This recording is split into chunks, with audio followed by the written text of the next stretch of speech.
सध्या ज्याचा आपल्याला सगळ्यांनाच सार्थ अभिमान आहे, अशा तारा राणींचा इतिहास, त्या एक अतिशय महत्वाचा टप्पा आणि त्यांच्या संशोधन केले 7-8 वर्ष त्यांनी जे केले त्याच्या पुस्तकाचं आज पूजन आहे.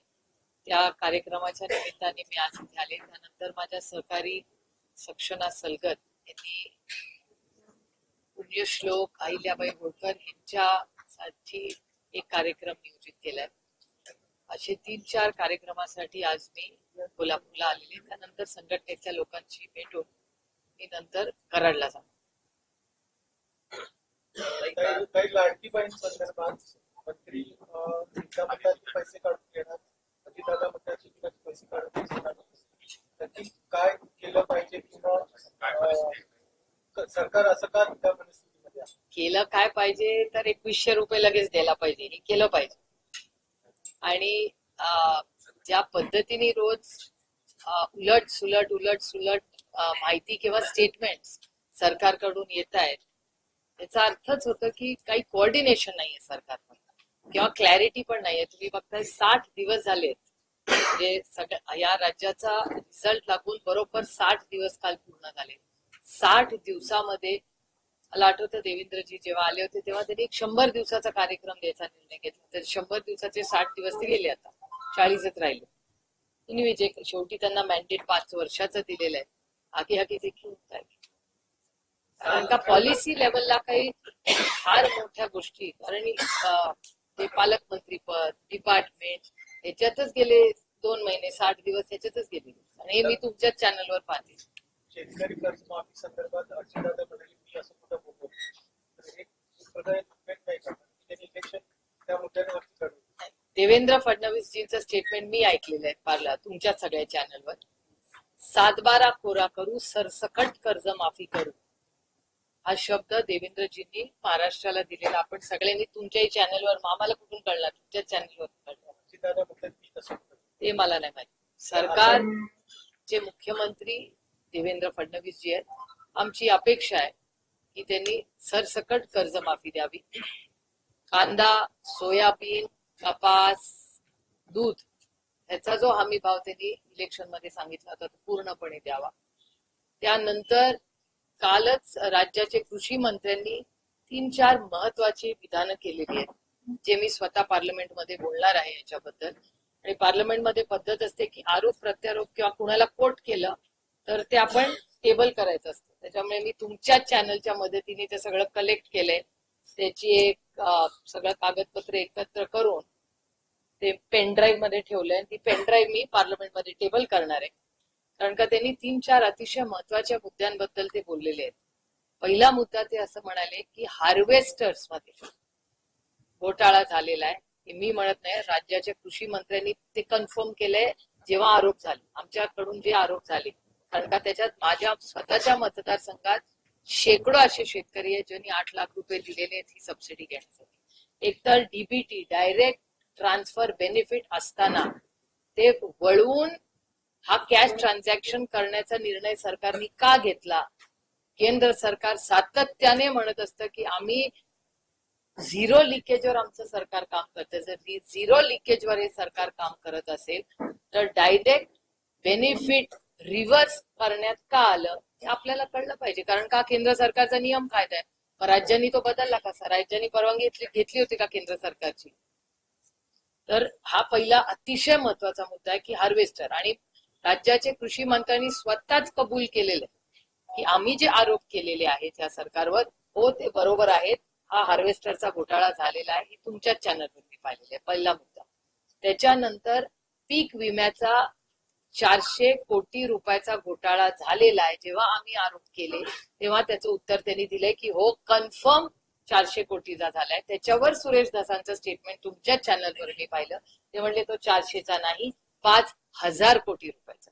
मला असं वाटतं हा खूप गंभीर विषय, ह्याच्यात देश पातळीवर चर्चा झाली पाहिजे. त्याच्यानंतर ह्या राज्याच्या कृषी मंत्र्यांचं स्टेटमेंट जेही मी तुमच्या चॅनलवर पाहिलं ते असं म्हणले की महाराष्ट्र सरकारला करायची इच्छा आहे पण केंद्र सरकार पैसे देत नाही, त्याच्यामुळे डिले होत आहे. तर जर केंद्र सरकार का पैसे देत नाहीये, हा पण म्हणजे तुम्ही आम्हाला निवडून कशाला दिलं, एवढ्यासाठीच दिलंय. त्यामुळे अर्थातच जर या राज्याचे कृषी मंत्री दोन एवढे मोठे शेतकऱ्यांचे जर एवढं मोठं करप्शन म्हणजे हार्वेस्टरसाठी पैसे केंद्र सरकारने दिलेल्या नियम कायद्याचा फेरबदल सरकारला न विचारता त्याच्यात होणारा भ्रष्टाचार, त्याच्यानंतर पीक विम्यात झालेला भ्रष्टाचार आणि त्याच्यातून केंद्र सरकार आपल्या राज्याला पैसे देत नाही, ही सगळी स्टेटमेंट गेल्या 8 दिवसात तुमच्याच चॅनलवर आम्ही पाहिलेली आहे. ही अतिशय चिंताजनक आहे आणि मी पारदर्शक कारभार करणाऱ्या महाराष्ट्राच्या कृषी मंत्र्यांचे जाहीर आभार मानते की ते ह्याच्यात आम्हाला सहकार्य करतायत. आमची ही सहकार्याची भूमिका आहे. महाराष्ट्र राज्य जर भ्रष्टाचार मुक्त होणार असेल तर ताकदीने आम्ही या राज्याच्या कृषी मंत्र्याबरोबर उभारू. पण ह्याच्यासाठी हार्वेस्टर, पीक विमा, केंद्र सरकारमधून येणाऱ्या निधी या सगळ्यात आपण आणि हमी भाव हा शेतकऱ्यांना मिळालाच पाहिजे ही आमची आग्रहाची आणि सहकार्याची भूमिका आहे. कृषी धोरण राज्य सरकार व्यवस्थित हाताळत नाही, राबवत नाही असा तुमचा आरोप असताना दुसऱ्या बाजूला शक्तीपीठ महामार्ग मात्र शेतकऱ्यांच्या विरोधात असताना रेटण्याचा प्रयत्न आहे. मला असं वाटतं आज त्याचं आंदोलन कोल्हापूरमध्ये चाललंय. या भागातले सगळे जरी लोकप्रतिनिधी म्हणून निवडून आले नसले तरी नैतिकता ही फार असते आणि ते पण कोल्हापूरच्या छत्रपती शाहू महाराजांच्या मातीत मोठे झालेले, त्या संस्कारात वाढलेले आमचे हे सगळे सहकारी आहेत. या सहकार्यांचीही सकाळी चर्चा झाली त्या विषयाबद्दल. प्रचंड अस्वस्थता त्याच्याबद्दल जर असेल तर अर्थातच विकासाच्या विरोधात आम्ही कोणीही नाही, पण विकास करत असताना स्थानिक लोकांना आपण समजून घेतलंच पाहिजे. त्यांचं सहकार्य शेवटी त्यांची जमीन जाणार आहे, त्यांच्याशी चर्चा केल्याशिवाय कुठलाही निर्णय घेऊ नये अशी आमची सरकार दरबारी विनंती.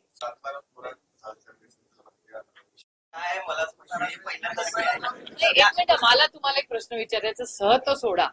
पालकमंत्री हे कॉन्स्टिट्युशनल आहे का पोस्ट?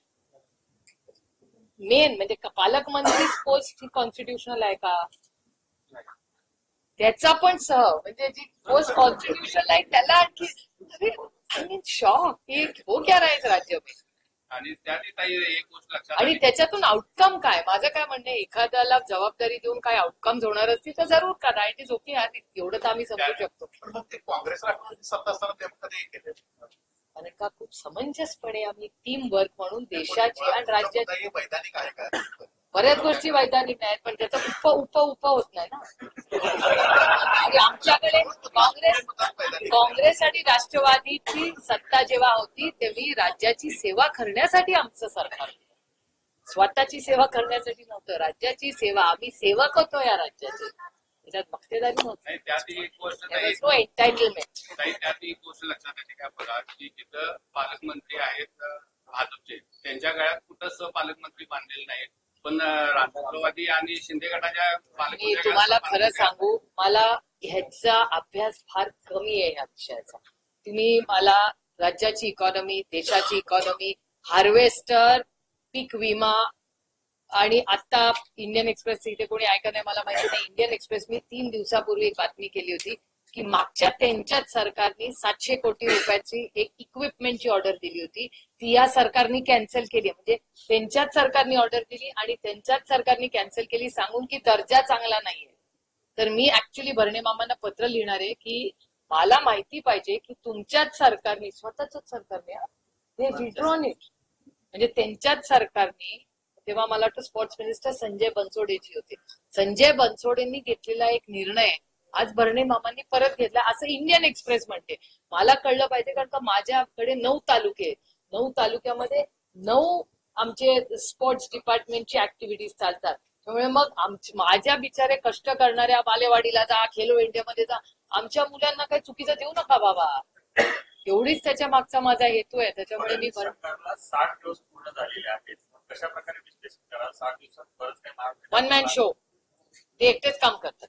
बाकी कोणी पहिले तर बरेच दिवस कोणी चार्ज घेतला नव्हता, काही लोक बाहेरगावी परदेशी गेले होते असं तुमच्या चॅनलने सांगितलं. मला माहिती नाही कोण कुठे गेलो होतं, मी इथेच येते, मला माहिती नाही. त्याच्यामुळे मी जे बोलते, जी माहिती आहे ती सगळी मी ऑथेंटिकेट करू शकते. मी पार्लमेंटेरियन, कारण त्याच्यामुळे मी जे बोलते ते ऑथेंटिकेटच करते आणि ते मी सगळ्या या चॅनल्सवर क्लिप करून. आता युट्यूब तर जिंदाबाद आहेच, तर युट्यूब मध्ये लक्षात यायचं कुठल्या तारखेला काय स्टोरी, क्लिक केलं की मिळते लगेच.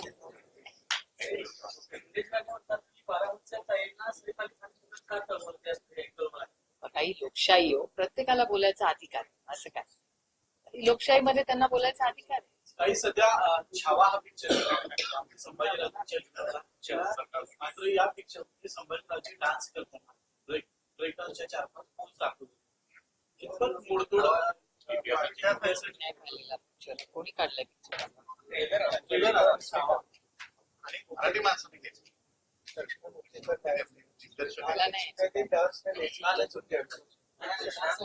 एकतर मी पाहिलेलं पण नाही आणि मला याची माहिती नाही. माहिती घेऊन नक्की सांगेन तुम्हाला. चला, थँक्यू. हा एक मोठा प्रश्न आहेच. त्याच्यामुळे इलेक्शनच्या आधी एक नियम काढली आणि इलेक्शनच्या नंतर एक नियम काढली आणि सिस्टम तीच आहे, लोक तेच आहेत, एंट्री करणारा तोच व्यक्ती आहे. बच्चू कडू वारंवार दावा करत आहेत की येत्या काळामध्ये शरद पवार गटाने केंद्रात भाजपला पाठिंबा का हा दावा करणार? त्याचं उत्तर त्यांनाच विचारावं लागेल, मी कसं सांगणार?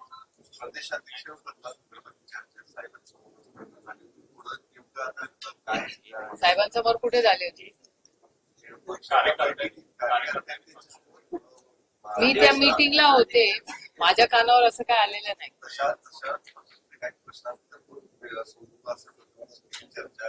नाही, मी स्वतः त्या मीटिंग मध्ये फुल टाइम होते, माझ्या कानावर ही काय चर्चा आलेली नाही. तुम्हाला काही वेगळं बघूया ना. अर्थातच संघटनेत बदल हे होतच असतात, वारंवार होत असतात. त्याच्यामुळे त्याची चर्चा होतच राहते. काही युवक असतात त्यांना फादर बॉडीमध्ये जायचं असतं, काही युवती स्टुडंट असतात त्यांना महिलांमध्ये किंवा दुसऱ्या काही कामामध्ये जबाबदारी हवी असते.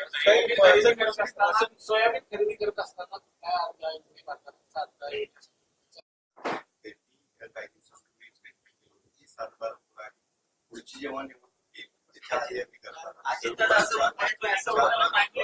पण असं दुसरीकांचं म्हणणं आहे की आम्ही जो आश्वासन दिलं होतं ते 5 वर्षासाठी दिलेलं होतं, त्यामुळे पुढच्या निवडणुकीच्या आधी आम्ही केलं तर ते करू. हे मला सांगू नका, हे तुम्ही मतदारांना सांगा. कारण का हे असंच करतात इलेक्शन मध्ये, अशीच फसवाफसवी असते. कारण का गले की हड्डी तुम्हाला आठवत असेल हे, ते नुसतं नाही. आणि बरेच दिल्लीतले नेते म्हणाले की ये चुनावी जुमला था, अशी किती स्टेटमेंट्स येतात आणि पार्लमेंटमध्ये माध्यमातून ते बोलतात. त्याच्यामुळे दुर्दैव आहे. आम्ही इलेक्शन खूप सिरियसली घेतो. आम्ही लोकांना फसवण्यासाठी नाही निवडून येऊ इच्छितो. आम्ही सेवक आहोत या राज्याचे आणि देशाचे. तुमच्या आयुष्यात एक चांगला बदल घडवण्यासाठी आम्ही कार्यरत आहोत आणि आमची नैतिक जबाबदारी आहे. आणि आम्ही नैतिकतेच्याच चौकटीत, जरी आम्हाला अपयश आलं असेल तरी आम्ही नैतिकता सोडतो. इलेक्शन पूर्वी बदलापूर प्रकरण तुम्ही महिला सुरक्षेचा मुद्दा लाडकी बहिणीला काउंटर करण्यासाठी घेतला, परंतु जो एन्काउंटर झाला त्याच्यानंतर एक नॉमिनल जस्टिस, परंतु परवा हायकोर्टमध्ये जे निदर्शनं सापडली त्याच्यावर एकंदरीत काय मत आहे?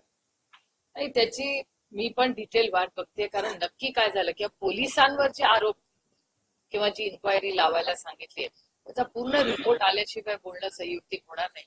पण माझं म्हणणं अशा सगळ्या केसेसमध्ये, मी तेव्हाही बोलले होते की अशा केसेसमध्ये फास्ट ट्रॅक कोर्टमध्ये त्या लोकांना जाहीरपणे चौकात फाशी झाली पाहिजे, अशी आमची आग्रहाची भूमिका आहे. पण फास्ट ट्रॅक कोर्ट हे ऑप्शन सरकारकडे आहे, ते सरकारने केलं पाहिजे. पूजा चव्हाण मृत्यू प्रकरणी संजय राठोड यांना क्लीनचिट दिले, पोलिसांनी क्लोजर रिपोर्टनुसार ती करावं यांची याचिका आता निकालात.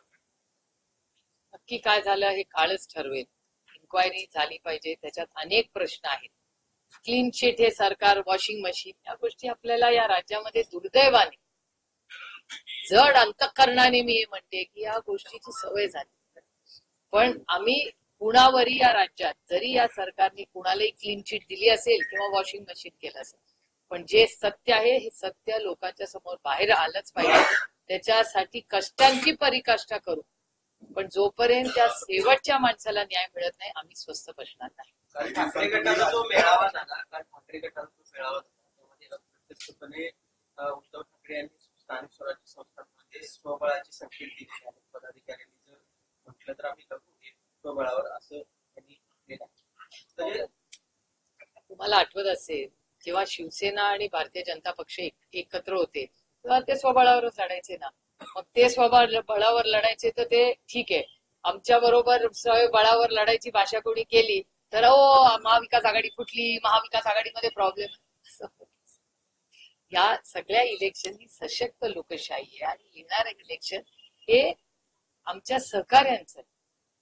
त्याच्यामुळे आमचे सहकारी आणि आम्ही सगळे एकत्र मिळून ठरवू की काय फॉर्म्युला असेल तो. त्याच्यामुळे कळेल काही दिवसात. आणि अर्थातच प्रत्येक पदाधिकाऱ्याला वाटत असतं की आपण इलेक्शन लढावं, त्याच्यात गैर काय. परदेशात स्थायिक झालेले विद्यार्थी वगैरे असतात ते कुठं क्रायसिस मध्ये असतात त्यावेळी तुम्ही मदतीला येतात परराष्ट्र देश.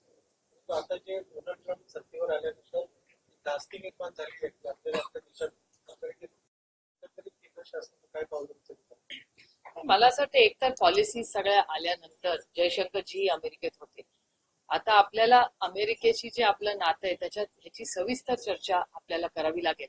ह्याच्यात दोन बिंदू आहेत. एक तर इकॉनॉमी, म्हणजे डॉलर जितका जास्त स्ट्रेंथन होईल तितकं इथून जाण्याला शिक्षणही महाग होणार आहे आणि बऱ्याच गोष्टी महाग होणार आहेत पुढच्या काही दिवसामध्ये. कारण का ऑइलच्या मध्ये पण आपण डॉलरमध्ये विकत घेतो, त्याच्यामुळे तेही महागाई सगळी वाढणार आहे. तो एक भाग झाला ह्याचा. आणि दुसरा भाग असा झाला की तिथे राहणारे भारतीय जे आहेत त्यांच्यासाठी आपल्याला आपल्याकडून काय करता येईल किंवा विजासाठी काय करता येईल याची चर्चा एक्सटर्नल अफेअर्स मिनिस्ट्रीला केंद्र आपलं अमेरिकेच्या सरकारशी करावी. छगन भुजबळ एका बाजूला अजितदादांसंदर्भात उघडपणे नाराजी व्यक्त करतात, तर दुसऱ्या बाजूला आज अमित शहाचा जो दौरा आहे त्यामध्ये अनेक ठिकाणी काय तर त्याचा प्रश्न त्यांना विचारलाय, मी कसं दुसऱ्यासाठी काय उत्तर. आपल्या पक्षात नाही, एकतर माझ्यासाठी आमच्या कुटुंबातले महत्वाचे म्हणून भुजबळ साहेबांकडे आम्ही नेहमीच पाहिले. भुजबळ साहेब आणि आम्ही स्वतः सगळ्या एकमेकाच्या सुखदुःखात एकत्र राहिलेलो आहोत. भुजबळ साहेबांच्या कुटुंबावर जेव्हा सगळ्यात मोठा आणि जी एवढी मोठा संघर्ष त्या कुटुंबाने केला त्या काळात आम्ही एकत्रच होतो. त्या मग हॉस्पिटलमध्ये असू दे, कोर्टात असू दे, जेलमध्ये असू दे, आम्ही सगळे त्या काळात एकत्र होतो. मी स्वतः किती वेळा जेलमध्ये, कोर्टात, हॉस्पिटलमध्ये सगळीचकडे त्यांच्या फॅमिलीवर राहिलेले. त्यामुळे माझे कौटुंबिक संबंध काल, आज आणि उद्या आणि ते दोन्ही बाजूनी जपले गेले. काय मी एकटीने जपले नाही, त्याही कुटुंबाने जपले. आणि त्याच्यामुळे राजकीय आमच्यासाठी आमचा पक्ष जेव्हा एक होता तेव्हा भुजबळ साहेबांची जागाही आदरणीय पवार साहेबांच्या शेजारी असायची. त्यांचं भाषण ही नेहमी पवार साहेबांच्या आधीच असायचं, मग पवार साहेब. त्यामुळे आमच्या पॉलिसीमध्ये किंवा कुठल्याही निर्णय प्रक्रियेमध्ये भुजबळ साहेबांचं मत हे पक्षासाठी अतिशय महत्वाचं असायचं. म्हणजे पवार साहेबांनी अनेक निर्णय त्यांच्याशी चर्चा करून घेतलेले आणि ते तुमच्या चॅनलवर मागच्या आठवड्यातही त्याच्याबद्दल बोलले. त्यामुळे खूप शून्यातून विश्व उभं केलंय, खूप कष्ट करून, संघर्ष करून भुजबळ साहेब इथपर्यंत आलेले आहेत. माझं म्हणणं आहे की कुठल्याही ज्येष्ठाचा हा मान सन्मान हा सगळ्यांनीच केला पाहिजे, जो आमच्याकडून नेहमी केला जाईल. आता बाकीच्यांचं मला माहिती गेल्या महिन्यात तुम्ही दोघं म्हणजे शरद पवार साहेब आणि तुम्ही दोघं सोडून 7 खासदार राष्ट्रवादी फोडा असं एक भाजप एक प्लॅन सगळं तयारी सुरू नव्हता थांबलाय किंवा तो धोका टळलाय का? मला याची माहिती नाही. 7 खासदार तुमच्यावर दिलेली होती, माझ्यावर तुमच्यावर नाही.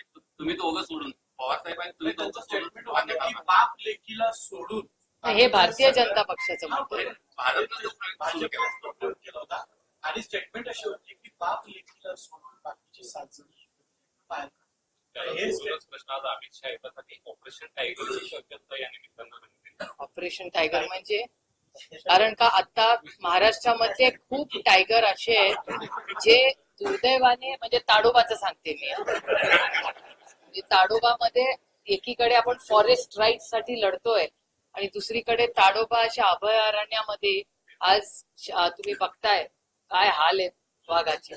मी खूप सिरियसली घेते हे विषय. ताडोबाच्या जिल्ह्यात आहेत टायगर खरे आहेत. मी गेले 35 वर्ष ताडोबाला जाते, तिथे खराच वाघ आहे. आणि महाराष्ट्रातले वाघ जे आता इथे आहेत ते खरेच आहेत. राजकीय जे दिल्ली समोर मोजरा करतात त्यांचं नाही, आमचं सांगू शकतो. धोका कसला? मला धोका आलेलाच माहिती नाही, चालला कसला. हे बघा, जे काय आम्ही आहोत लोकांनी आम्हाला विश्वासाच्या नात्याने निवडून दिलं. आणि हा आरोप जे हे म्हणतायत भारतीय जनता पक्षाने आमचा पक्ष फोडला किंवा आमच्या खासदारांना आमिष दाखवला अशी कुठलीही घटना झालेली नाही. भारतीय जनता पक्षाबद्दल मी म्हणते, भारतीय जनता पक्षाने कधीही आम्हाला कॉन्टॅक्ट केलेला नाही. आमच्या कुठल्या खासदाराला भारतीय जनता पक्षाने कॉन्टॅक्ट केलेला नाही. आपण आगामी स्वराज्य सांगितलं काही दिवसांपूर्वी पुन्हा दोघे एकत्र यावे शिवाय काल देखील शरद पवार आणि अजित पवार दोघे एकत्र भेटतील. आपण सगळ्यांना या संदर्भात वाटते का की राष्ट्रवादी सगळ्या त्यासाठी तुम्ही काय प्रत्यक्ष हालचाली करताय का काय? मी प्रत्यक्ष किंवा अप्रत्यक्ष असं मी ड्युअल आयुष्य जगतच नाही. माझं ऑन रेकॉर्ड ऑफ रेकॉर्डच नसतं. मी कन्सिस्टंटच असते. त्यामुळे माझं असं काही नसतं. त्याच्यामुळे असं काही प्रस्ताव माझ्याकडे कुणाचा आलेला नाही. माझी कुणाची चर्चा नाही. मी आता माझ्या लोकसभा आणि महाराष्ट्रामध्ये होणारी महागाई, बेरोजगारी, भ्रष्टाचार, कृषी मंत्री म्हणतात तसा महाराष्ट्रावर होणारा निधीचा अन्याय, हार्वेस्टरचा माझ्या डायरेक्ट इम्पॅक्ट माझ्या मतदारसंघात झालेला. माझे स्वतःच्या घरातले शेतकरी आमच्या लोकसभा मतदारसंघातले, त्यांना जर 8 लाख रुपये घेऊन असं जर होत असेल ते किती दुर्दैव आहे मला सांगा. तसंच जेव्हा बारामती लोकसभा मतदारसंघात महाराष्ट्रातल्या शेतकऱ्यांचे 7/12चा उपयोग करून जर विमा काढला जात असेल, फॉरेस्टवर विमा काढलेला असेल, सरकारी जमिनीवर विमा काढला जात असेल, तर ह्याची ही केवढी मोठी लढाई चालू आहे. आणि राज्यासाठी कोण लढणार? कोणीतरी लढलं पाहिजे. मला याची काय माहिती. प्रस्तावही माझ्याकडे कुणाचा आलेला नाही. देशमुख सरकारने धनंजय मुंडेंचं पालकमंत्री केलं असं बोललं जातं. आता याची पुढची नॅचरल स्टेज त्यांचं मंत्रिपद काढून घेतलं पाहिजे अशा प्रकारची चर्चा. काढून घ्यायच्या नसतात, काही गोष्टी नैतिकतेच्या असतात. आम्ही सेवेसाठी राजकारणात आलो. It's not an entitle job. हे का असं नसतं की माझी मक्तेदारी आहे की मी निवडून आल्यावर मी मंत्री झालंच पाहिजे, मला हाच पालकमंत्री मिळाला पाहिजे, हेच डिपार्टमेंट. असं नसतं. सेवा आहे ती. कुठूनही करा, चांगल्या पद्धतीने करा. एवढ्याच अपेक्षेने तुम्ही आम्हाला मतदान करता ना. तुम्ही थोडी मतदान करता की हा व्यक्तीला मी मत करतोय म्हणजे ह्याला हेच डिपार्टमेंट मिळणार, हेच. ही जी नवीन जी टीव्हीवर मी बघते ना, हे मला आश्चर्य वाटतं की ही भाषा मी कधी ऐकलीच नाही. हा कॉन्सेप्टच मी कधी ऐकला. त्याच्यामुळे काढून घेतलं पाहिजे असं महाराष्ट्रामध्ये जी गुंतवणूक होते ती प्रामुख्याने मुंबई, ठाणे, पुणे आणि नागपूर एवढ्या पुरते होते. राज्याचा समतोल विकास होण्याची अपेक्षा त्याची करतात. नाही, महत्वाची गोष्ट की मी अजून वाट बघते मुख्यमंत्री याचे, म्हणजे त्यांची प्रेस आली की आणि डिटेल्स कळतील. पण बरेचसे असे आहेत करार, म्हणजे जे करार झाले त्याचं स्वागतच आहे. महाराष्ट्रात इन्व्हेस्टमेंट येणार असेल तर अर्थातच आम्ही त्याचं स्वागत करू. पण त्याचबरोबर बऱ्याचशा अशा इन्व्हेस्टमेंट्स आहेत ज्या भारतीय कंपन्यांच्याच आहेत. म्हणजे तुमच्या चॅनलवर मी सज्जन जिंदालांचा फोटो पाहिला, अमित कल्याणींचा फोटो पाहिला. असे बरेच भारतीय, म्हणजे सज्जन जिंदाल हे माननीय मुख्यमंत्र्यांच्या घरापासून 3ऱ्या मिनिटावर राहतात. 3 चालत 7 मिनिटं, गाडीने 3 मिनिटं. आता दावोसला तो करार करण्यात काय त्यांचा हेतू होता हे माहिती नाही. त्या आल्यावरच कळेल. विधानसभा निवडणुकीत कोणतं अपयश आणि आता स्थानिक स्वराज्य संस्था या दरम्यान प्रदेश अध्यक्ष पदासाठी जीवनच पक्ष काय? नाही, पक्ष बांधणी तर करावीच लागेल. यश अपयश येत राहतो म्हणून काय थोडी निराश होतं. आणि एक तुम्ही विसरता की 1 कोटी लोकांनी आम्हाला मतं दिली आहे. आणि एक तुम्ही हिशोब बघा, या राज्यामध्ये 50-60% पुढे मतदान जात. ह्याचा अर्थ म्हणजे या राज्यातले फक्त हिशोबाला मोठा धरूया 50% लोकांनी मतदान केले हिशोबाला. त्यातल्या 50% लोकांनी ह्यांना केले. म्हणजे 25% लोकांनी जर तर 75% लोक अजून त्यांच्या विरोधात आहेत ना. असं होत नाही.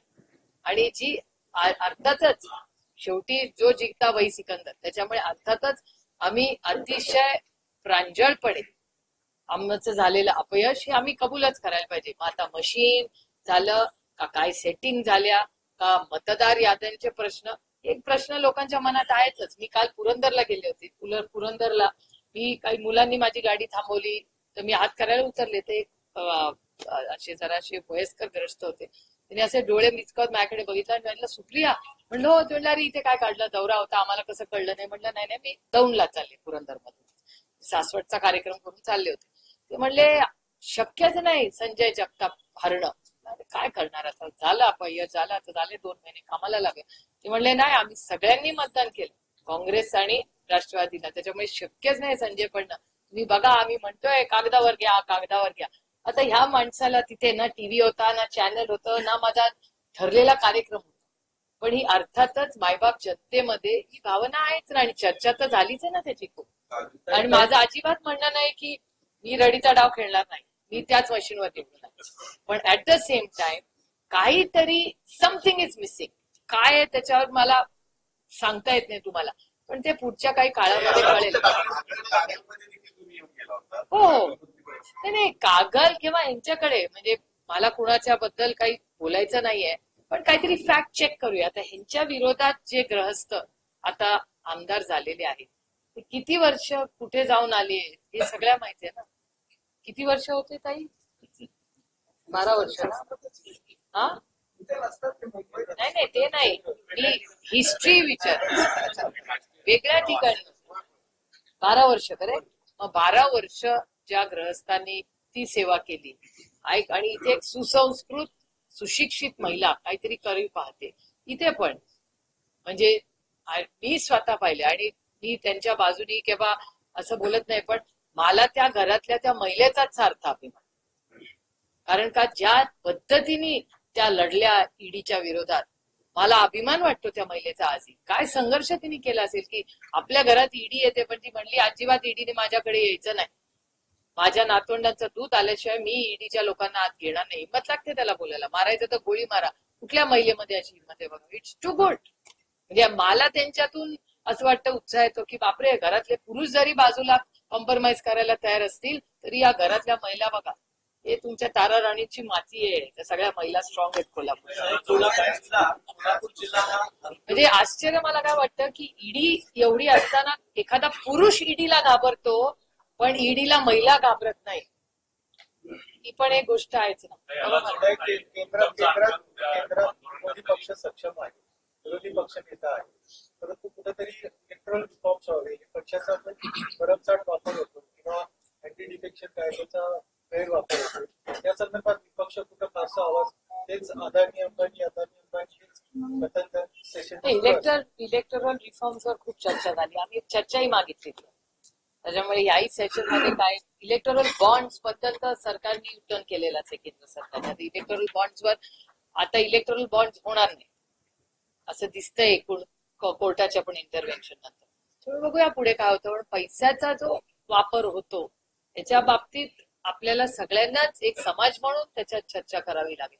कारण का मी बघते लोकांमध्ये, मला याचा अनुभव नाही, पण लोकांच्या चर्चेतून येतं की या इलेक्शनमध्ये प्रचंड पाकिटं वाटली गेली असं पत्रकार म्हणतात. मी म्हणत नाही, पत्रकारांच्या चर्चेतून प्रश्नात होते.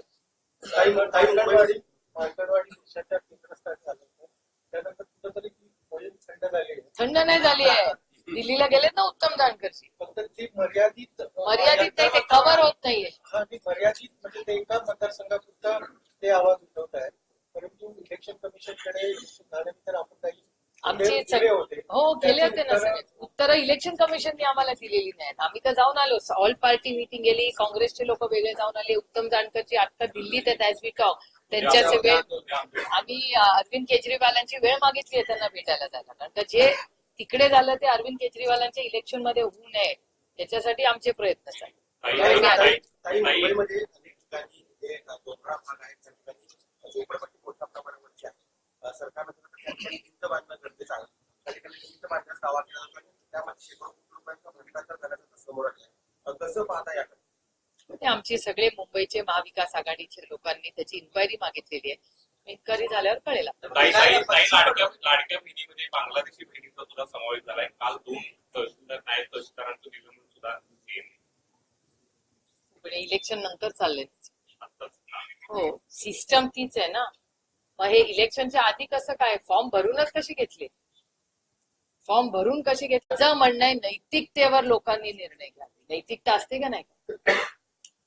नैतिकता जेव्हा सगळ्या पक्षाचे, राष्ट्रवादी काँग्रेस पक्ष अजित पवार, राष्ट्रवादी काँग्रेस पक्ष शरद पवार, शिवसेना, शिंदे सेना, भारतीय जनता पक्ष, काँग्रेस पक्ष, 6 पक्ष जेव्हा आरोप करत असतात तेव्हा आपलाच अंतरात्माने आपल्याला ती जाग आणून दिली पाहिजे ना. नैतिकतेवर निर्णय घ्यावा. तर याच प्रकरणातला आरोपी आता इश्यू मध्ये आहे. मात्र हा सगळं प्रकरण संपवण्यासाठी त्याचाच खून होईल अशी एक शक्यता तृप्ती देसाई. ते नाही मला माहिती. ते नाही मला काय माहिती. मला एक गोष्ट माहितीये की अजून एक ह्याच्यातला असलेला फरार आहे हे मला माहिती. अजून एक व्यक्ती त्याच्यातला फरार आहे तो मिळालेला नाही. आमची सगळ्यांची सगळ्या म्हणून आम्ही म्हणतो साही पक्षाची एकच मागणी होती की अनिल देशमुख साहेबांचं जेव्हा IQ गोष्टीवर आरोप झाला त्यांच्या मागे इन्कम टॅक्स सीबीआय ईडी लागली. या देशाने पाहिली किती वर्ष ते आत होते. भुजबळ साहेब, संजय राऊत साहेब, अनिल देशमुख साहेब, नवाब मलिक भाई त्या सगळ्यांवर IQ गोष्टींवर सगळ्यांना अटक झाली. सगळे जेलमध्ये गेले. बरोबर. इथे तर प्रूफ आहे. रोज दाखवताय तुम्ही. आणि एक्स्टॉर्शन PMLA चा कायदा हा माननीय मनमोहन सिंग साहेबांच्या सरकारने आणला. PMLA मध्ये एक्स्टॉर्शन जर केलं तर त्याला ईडी लागते. हे मी नाही सांगते, कायदा सांगतो या देशात. हा देश कायद्याने चालला पाहिजे एवढीच आमची अपेक्षा आहे. आणि जर कोणी एक्स्टॉर्शन करत असेल तुम्ही थोडासा विचार करून सांगा. एक्स्टॉर्शन जर लोक करायला लागले इन्व्हेस्टमेंट नाही हॅम्पर होणार. माझी यांना मुख्यमंत्री साहेबांना एवढीच विनंती आहे की महाराष्ट्राचे खूप चांगलं इमेज महाराष्ट्र देशात नाही जगामध्ये आहे. इथे जर एक्स्टॉर्शनच्या गोष्टी व्हायला लागल्या तर राज्यात इन्व्हेस्टमेंट कशा येणार. याच्यासाठी आपण एक स्ट्रॉंग सिग्नल राजकारण बाजूला ठेवून माणुसकीच्या नात्याने महाराष्ट्राच्या साठी एवढं मोठं मॅन्डेट या सरकारला मिळाले. कुठलाही निर्णय ते घेऊ शकतात. मग ते का नाही घेत आहेत याचं उत्तर मला मिळेल.